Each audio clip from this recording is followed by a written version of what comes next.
I was halfway through a normal Tuesday night when my phone buzzed. Unknown emotion, unknown reason. Just one message on the screen: we need to talk. It had been exactly 1 year since our divorce was finalized. 12 months of silence. No calls. No holidays texts. "No, how are you? I thought we were done for good." My heart stopped for a second, because when your ex-wife texts you after a year of nothing, it's never for something small. Was she in trouble? Did something happen to her family? Or worse, was it about something she had been hiding all along? As I stared at that message, memories I had buried came rushing back.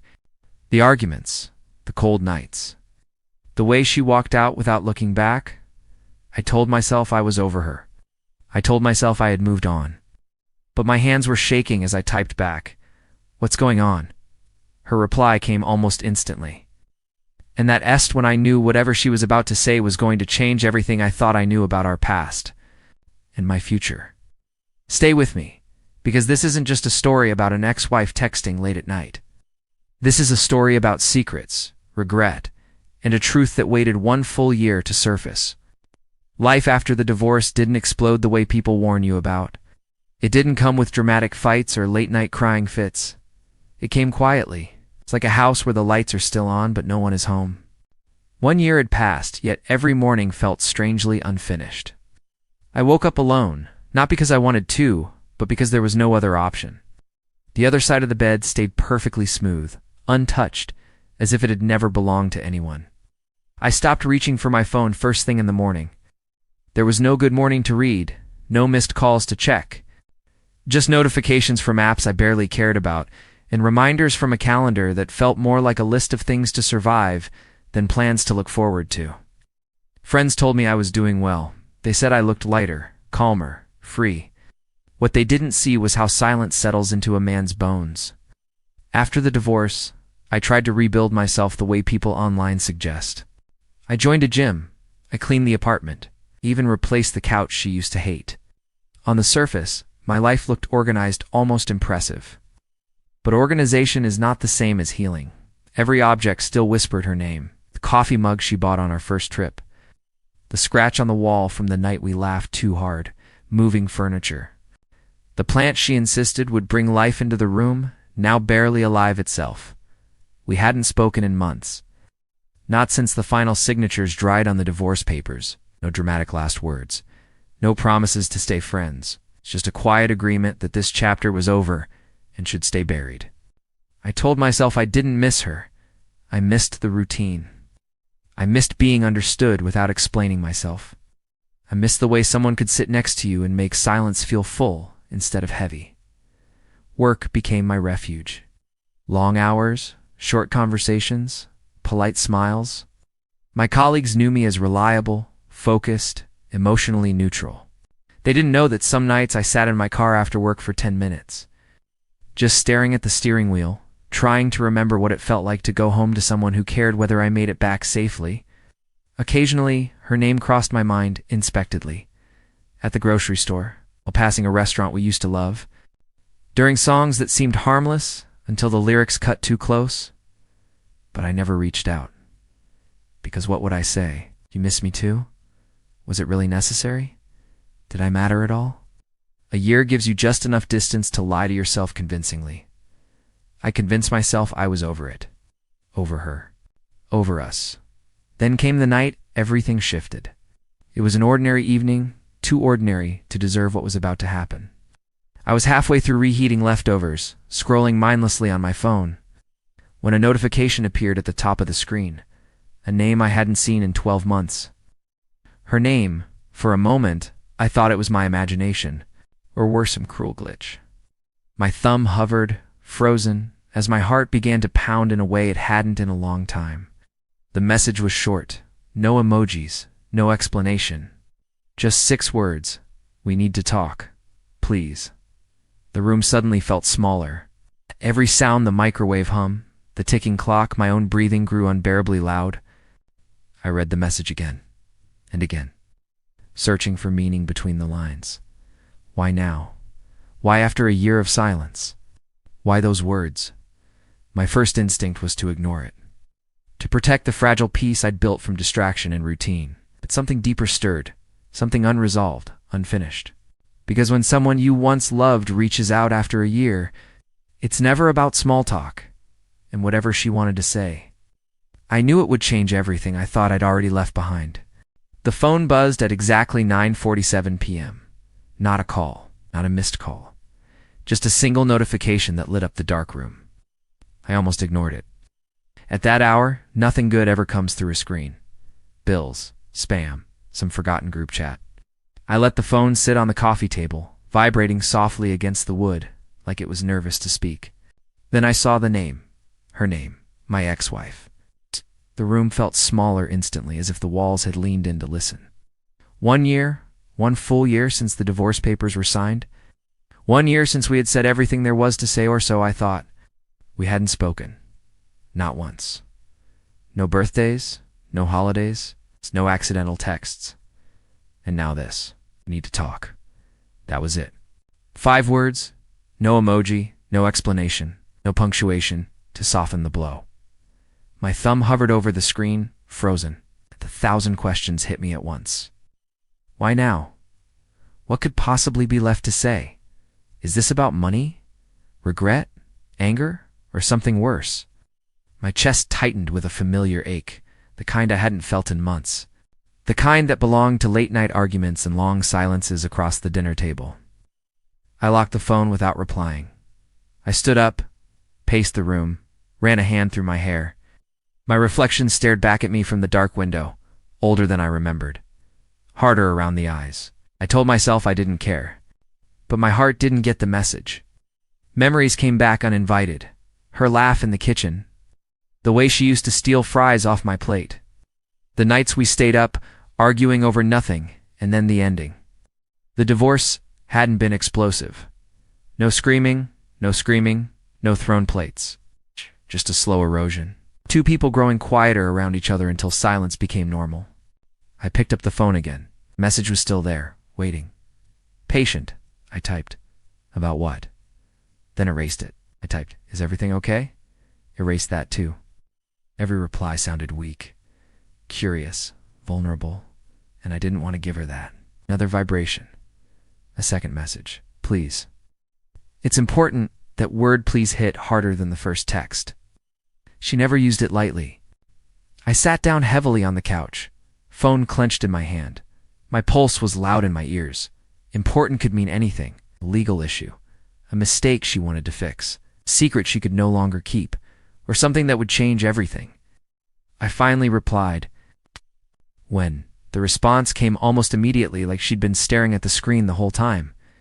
Can we meet tomorrow? In person? In person. That settled it. Whatever this was, it wasn't small. I agreed. After that, sleep was impossible.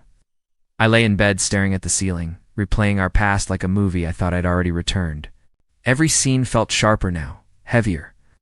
I wondered what she looked like these days, if she still wore her hair the same way, if she'd changed, or if I was about to learn something that would make the last year suddenly make sense. As dawn crept in through the curtains, one thought kept looping in my mind. Some messages don't reopen wounds. They reveal why they never healed. And by the time morning came, I knew one thing for certain. That text wasn't about the past. It was about something she'd been carrying alone, and was finally ready to put down. The message led me to a truth I never thought I'd hear, and it didn't come all at once. It unraveled slowly, painfully, like a thread pulled from an old wound that never fully healed. We met in a quiet cafe halfway between our lives, a neutral place where memories wouldn't ambush us to hard, or so I thought. When she walked in, she looked familiar and distant at the same time. Same eyes, same way of brushing her hair behind her ear when she was nervous. But there was something heavier in her posture, like she was carrying a weight she'd been holding for far too long. That we exchanged polite words, the kind strangers use, even though we once knew every detail of each other's lives. For a few minutes we talked about nothing, work, weather. Harmless surface things, till the silence grew too loud to ignore. Then she finally looked at me and said my name the way she used to when something serious was coming. Her hands were shaking. She admitted that the divorce wasn't the whole truth, that what I thought was the end had really been her escape. At first, I didn't understand what she meant. I thought she was talking about regret, about mistakes, about maybe wanting another chance. But then her voice cracked, and she told me that during the last year of our marriage, she had been hiding something that terrified her, something she believed would destroy us both if I ever found out. She told me about the nights she cried silently in the bathroom so I wouldn't hear, about the doctor appointments she went to alone, about the fear that followed her everywhere, even into our bed, even into moments that were supposed to feel safe. The truth was heavier than I expected. She had been dealing with a serious medical condition, one that required treatment, one that made her believe she was becoming a burden. She thought she was protecting me by pushing me away, by turning cold, by choosing divorce instead of letting me watch her struggle. As she spoke, scenes from our marriage replayed in my mind with cruel clarity. Her sudden distance, the arguments that never made sense, the way she flinched when I asked if she was okay, all the times I accused her of falling out of love, of choosing someone else, of not caring anymore. I remembered how defensive she became, how quickly she agreed to end things, as if she had already accepted that losing me was inevitable. And suddenly, the anger I had carried for a year began to collapse under the weight of understanding. She confessed that after the divorce she focused entirely on surviving on treatment, on recovery, on rebuilding herself from the ground up. She didn't reach out because she was afraid I would pity her, afraid I would feel trapped, afraid that reopening the door would hurt us both all over again. But now, a year later, things had changed. She had answers she didn't have before, strength she didn't think she'd ever feel again. And with that strength came guilt, the kind that doesn't fade with time. She said she wasn't asking for forgiveness, and she wasn't asking to rewind the past. She just couldn't carry the secret anymore. She needed me to know that the woman who walked away stopped loving me, had just been drowning. Hearing that word broke something open inside me. Drowning. It explained everything I had misread as indifference. I sat there, unable to speak, torn between the pain of what we lost and the sorrow of what she endured, alone. I realized how little we truly know about the battles people fight in silence, even the ones we love most. The truth she hid wasn't betrayal in the way I imagined it, was fear, shame, and a desperate attempt to protect someone she loved by sacrificing herself. When she finished, there were tears in her eyes, but also relief, like she had finally set something down. She said the text wasn't meant to reopen wounds, but to finally close one honestly. And as I looked at her across that small cafe table, I understood that this conversation wasn't about getting back together. It was about healing a story that had been left unfinished. That was the moment I realized the past year of anger, confusion, and resentment had been built on an incomplete truth. While it didn't erase the pain of the divorce, it changed its meaning forever. The message sat on his phone like a ticking clock. After everything she had said, everything she had revealed, he realized this was no longer just about the past. It was about who he chose to be now. That night, sleep refused to come. He lay staring at the ceiling, replaying memories he thought were buried for good. The early days when love felt easy, the slow cracks that formed without either of them noticing, the final arguments where pride spoke louder than pain. Forgiveness sounded noble in theory, but in reality it felt dangerous. He had rebuilt himself piece by piece. After the divorce, new routines, new boundaries, a fragile sense of peace. Letting her back into his life, even emotionally, felt like placing that hard-won stability at risk. The next day, they met in a quiet park halfway between their homes, neutral ground neither of them could claim. She arrived first, sitting on a bench with her hands folded tightly, eyes fixed on the path as if rehearsing words she was afraid to say out loud. When he approached, there was an awkward pause. No hug, no handshake, just two people connected by history, unsure how to stand in the present. She spoke first, her voice softer than he remembered, explaining that she wasn't asking for a reunion, not asking for forgiveness outright. She only wanted honesty between them for the first time, without anger, without defenses. That surprised him.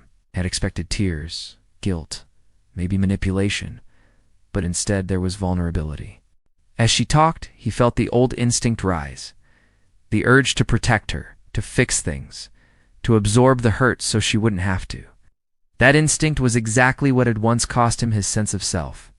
He listened carefully this time, noticing how she accepted responsibility without excuses, how she didn't blame circumstances or him. She admitted she knew forgiveness might never command, that she would understand if he chose distance.